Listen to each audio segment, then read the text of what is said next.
Alright guys, this is just a quick little interfacing chat. So these are all the interfacings that I have on my website. This is the medium woven that I have. As you can see, it's quite soft. I'm going to show you it on stuff in a minute. I'm going to iron it to some fabric and show you. This is the base stabilizer that I use. It's like a really thick cardboard with glue on it. This is my hefty interfacing.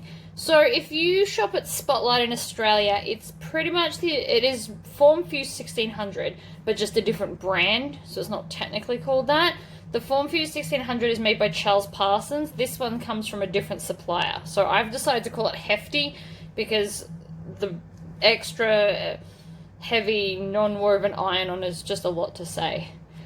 This is the fusible fleece. So as you can see, it's quite thin, and then it's got the glue on this side, so that's what the bumps are. And then this is bag foam.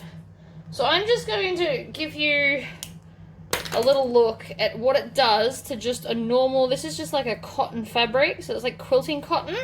So what I'm going to do is I'm going to iron all pieces onto the quilting cotton, and I'm going to show you what it does.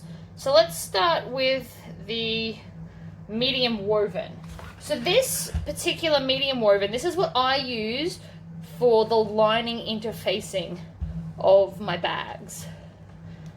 This is on a really, really hot iron, by the way, with no steam, just to iron it on. You usually have to wait about 8 seconds.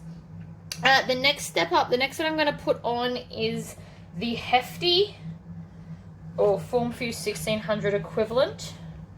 Now on my Facebook page, I've actually downloaded a guide that is equivalent to American branded stuff. This one's my stabilizer. So this is the one I use for the base of the bags, and I put it on vinyl. If the base of my bag is going to be made out of fabric, I would first put hefty and then put base stabilizer to give it that extra weight to it. This one usually takes a little bit longer to iron on. The next one I'm going to do is the fusible fleece. So again, the rough side goes down, and with these ones, the shiny side goes down. Now with my bag foam, it's actually iron-on double-sided. So you don't just want to stick your iron on that because you'll get glue on your iron. So what I use to iron it on is baking paper from the kitchen. Now you can do this two ways. If you're ironing this onto vinyl, you put vinyl right sides down, then this, and then that. When I'm doing fabric, I tend to flip it over because it takes less time to iron it this way, because it only has to get through the thickness of your fabric before it melts the glue, whereas the other way it's going to get through the paper and all the foam. So this is quicker way for when you're doing fabric.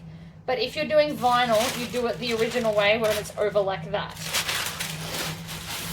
Okay, so now I'm just going to chop all of these up so that you can see the difference.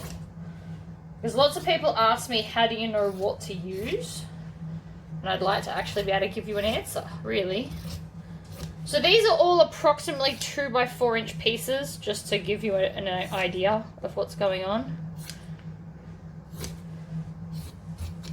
Okay, so let's start with the medium woven. So as you can see, I'm holding, actually, and let's get a control piece so that I can show you the difference. All right, so this is with nothing. You can see it's super floppy when I hold it.